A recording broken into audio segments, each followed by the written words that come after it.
Bueno, es un gusto para mí presentar en Citas de Campo a Miguel Ángel Taboada.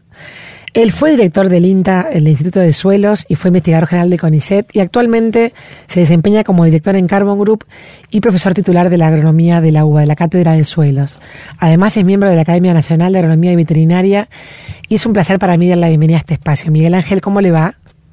Buen día y hola a todos los oyentes. Miguel Ángel, bueno, es un tema del carbono, la captura de carbono, de la conciencia de la sustentabilidad que viene al sector agropecuario, que la sensación que da es que la gente en la opinión pública está en pañales.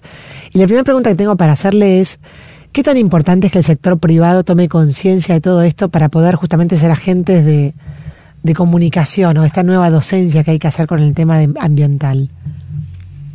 Bien, lo primero que podemos decir que más que estar en pañales, yo creo que la opinión pública lo que recibe son mensajes confusos y a veces contradictorios. Ajá. Y obviamente la gente se confunde y tiene razón, porque de golpe sale gente diciendo que la culpa es la quema de combustibles fósiles, la culpa del cambio climático, estamos hablando, ¿no? Sí. Otros ahora después salen, no hay que comer carne roja y la culpa la tienen las vacas.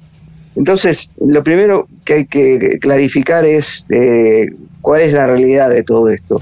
La realidad de todo esto es que la principal culpa, digamos, o atribución del cambio climático son las emisiones de gases de efecto invernadero. Y el 65% de estas emisiones las emite el sector energético, es decir, para generar energía eléctrica con quema de combustibles fósiles. Todo lo que es el transporte, la industria. El sector agropecuario a nivel mundial es responsable de la tercera parte de las emisiones. En la Argentina es bastante más porque somos un país agropecuario. Quizá lo que habría que aclarar acá es que no son todas malas noticias, porque todos los países del mundo, la Argentina entre ellos, se comprometieron a partir de la conferencia de países, las COP, ¿no? Sí. De 2015 en París, a encarar acciones para mitigar el cambio climático, es decir, bajar emisiones y aumentar los almacenes de carbono. Y es en esto que el sector agropecuario y la naturaleza, con lo que llamamos las soluciones basadas en la naturaleza, tienen un rol central en aumentar los almacenes naturales de carbono. ¿Cuáles son estos almacenes? Bueno, por un lado son los bosques. Por suerte la Argentina disminuyó, no digo que paró, pero disminuyó fuertemente la deforestación en el norte y nuestros bosques empiezan a recuperarse, empezamos a secuestrar carbono ahí. Y después el otro lugar donde tenemos que mejorar muchísimo es en recuperar el carbono de nuestros suelos, que es el otro gran almacén de carbono que existe en la Tierra. Uh-huh. Es decir, nuestros suelos habían perdido, desde que empezaron a ser laboreados el siglo pasado, entre 30 y 60% de su carbono. La idea es que ahora con manejos sustentables ese carbono empieza a ser recuperado y esa es una forma de capturar dióxido de carbono de la atmósfera y ponerlo estable dentro de los suelos. Obviamente nuestro sector agropecuario, la naturaleza también todos los sistemas naturales tienen un rol central en todo esto. Yo creo que esos mensajes que son claramente positivos acerca del rol que tiene no solo el sector agropecuario, sino todo lo que tiene que ver con la naturaleza, todo lo que tiene que ver con el cuidado del ambiente, es bueno que llegue en este tono a la sociedad para que cada uno tome conciencia y haga las acciones correspondientes, que no solo es en el sector agropecuario, es también proteger nuestros humedales, evitando que sean drenados, haciendo buen manejo de esos humedales, proteger nuestros parques nacionales y obviamente nuestros bosques también. Claro. Ahora, para aclararle a la población, esto es buenísimo, esto que estamos esclareciendo, porque es cierto que los mensajes son muchos y confusos. Una cosa es emitir emisiones de gases de combustibles fósiles y otra cosa es emitir la emisión de gas de carbono del sector agropecuario, que después también fija carbono en el mismo ciclo, ¿no? Hay como un saldo diferente al que solamente emite y después no captura carbono. Claro, lo que es bueno hacer notar es que la naturaleza es la única que tiene la naturaleza incluye el sector agropecuario, obviamente, ¿no? Es la única que tiene posibilidad de compensar emisiones de gases. Claro. Todos los otros sectores, la energía, la industria, la edificación en las ciudades, estoy señalando, el manejo de los residuos, los cinturones de relleno sanitario, estoy señalando todas las fuentes de emisión, lo único que hacen es emitir. O sea, la vida humana, una consecuencia que tiene es la emisión de gases. Claro. Entonces, ellos lo que les queda es tratar de emitir menos. Por ejemplo, hay países, no lo vemos tanto en América Latina y Argentina, obviamente, pero quien tuvo la posibilidad de ir a Europa va a ver como en Europa las ciudades están con los países de Europa Central ya, Alemania, países nórdicos, con tendidos de para autos eléctricos, evitando lo que es el consumo de gasolina en las ciudades, por ejemplo, o todo lo que es el transporte público que se hace ya en base a energía eléctrica, y una energía eléctrica donde, bueno, por lo menos antes de la guerra en Ucrania, ya todo lo que era la minería de carbón, que es una fuente muy sucia de generación de energía, el carbón, de la que usa China mucho, ¿no? Han sido reemplazadas por otras fuentes mucho más limpias, que son la energía en base a gas, que Argentina tiene muchísimo en Vaca Muerta, por ejemplo. Es una fuente de energía fósil, pero relativamente más limpia. O ni hablemos de la energía eólica, e incluso la energía nuclear, que con los cuidados necesarios también es una fuente de energía renovable. Es decir, todo lo que es energía, la única posibilidad que hay es emitir menos, evitando la quema de combustibles fósiles. Bien. El único sector que puede, además de emitir menos, por ejemplo, manejando bien los fertilizantes, por ejemplo, poder compensar capturando dióxido de carbono, es decir, compensar el balance. Si hablamos, si esto fuera dinero, en lugar de gastar dinero sería ganar dinero, si fuera para que la gente lo entienda, es la naturaleza y el sector agropecuario dentro de todo esto. Claro, claro. ¿Y cómo se hace esto? Bueno, es a través de las plantas, de la fotosíntesis. Las plantas son todas las plantas del mundo, todo lo verde, es una máquina de capturar dióxido de carbono a partir del aire.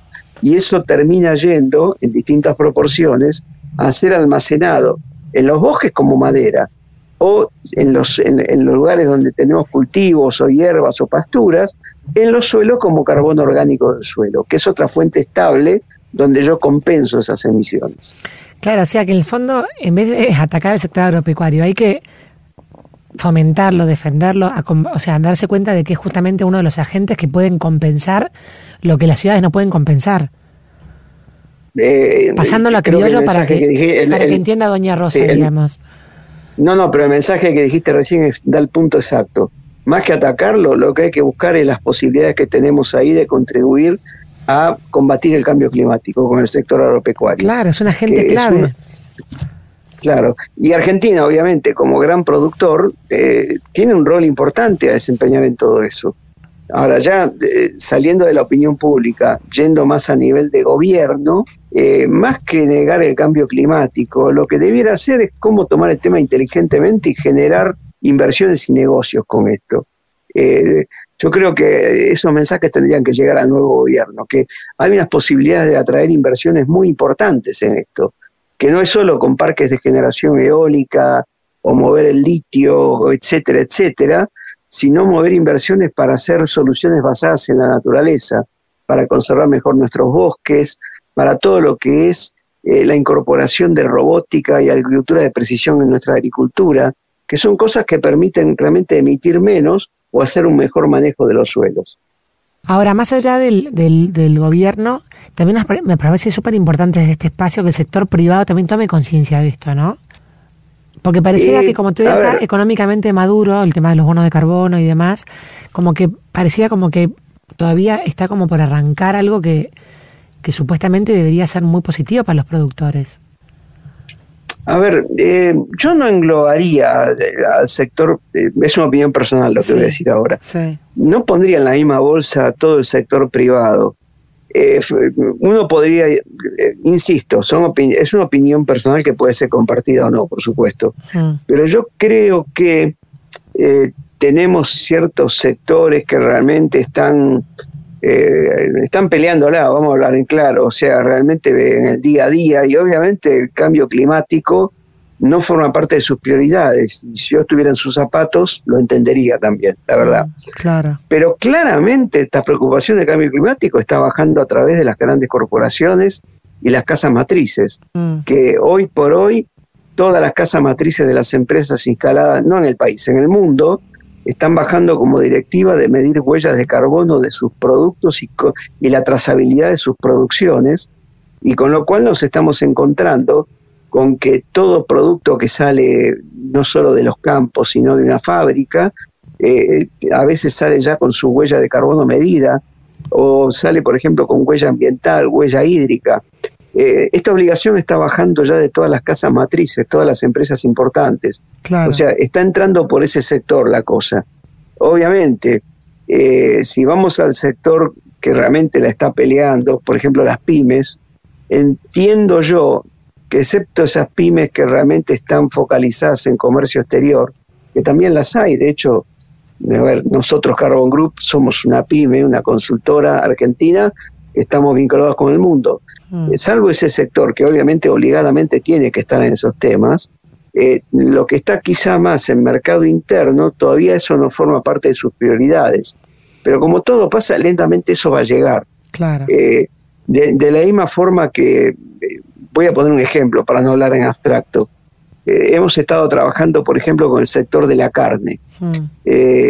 Por ejemplo, carnicerías, una cadena de carnicerías de Rosario, por ejemplo, que solicitó que midamos una huella de carbono, es decir, cuánto se emite o se compensa desde que la vaca, el ternero, el novillo sale del campo hasta llegar al mostrador de la carnicería, es decir, porque le interesa para identificar su marca, por ejemplo. Oyendo algo mucho más sofisticado, una cadena de restaurantes de Londres, que por ejemplo vende o prioriza el consumo de el Argentine Beef, bife argentino, donde ya no es una opción, exigen sus consumidores que quieren saber qué huella de carbono hay, y ahí se le ha hecho todo un trabajo que pasa desde el campo, pasando por la comercialización, el frigorífico que por supuesto sigue normas estrictas de buen trato animal, obviamente de higiene, del tipo que puede haber, o sea, del tipo que exigen fuertemente los consumidores europeos. Claro. Es decir, sintetizando, si hablamos del sector privado, obviamente hay distintos mundos, y que quede claro que no estoy cuestionando a nadie, porque si yo estuviera en los zapatos de una pyme que la lucha todos los días acá en el mercado interno, me pasaría exactamente lo mismo. Claro. No tendría esa prioridad. Pero esto está entrando por otro lado y lentamente va a llegar. Porque ya el objetivo de la carbono neutralidad es un objetivo ya trazado en el mundo. Entonces, lentamente está llegando a todo esto ya, totalmente. Usted nombró lo que se firmó en París en el 2015 y dentro de poco está la COP28. ¿Cuál es la importancia de la COP28? ¿Cuál sería como la cosa más importante para saber de esa cumbre?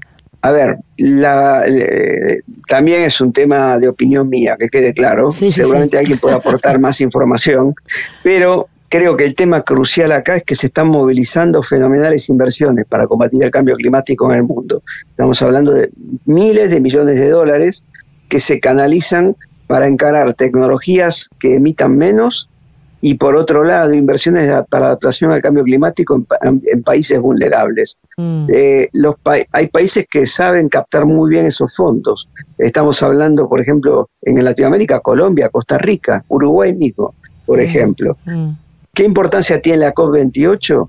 Bueno, que se tiene que afinar de discutir todo lo que va a permitir que se generen los mercados de carbono, que esto se terminó de definir en la COP anterior que se hizo en Egipto, y la otra en Glasgow, hace 2 años, la otra del año pasado, que se terminó de aprobar lo que se llama el artículo 6, que es lo que permite que se generen los créditos de carbono y que esto tenga un valor de mercado.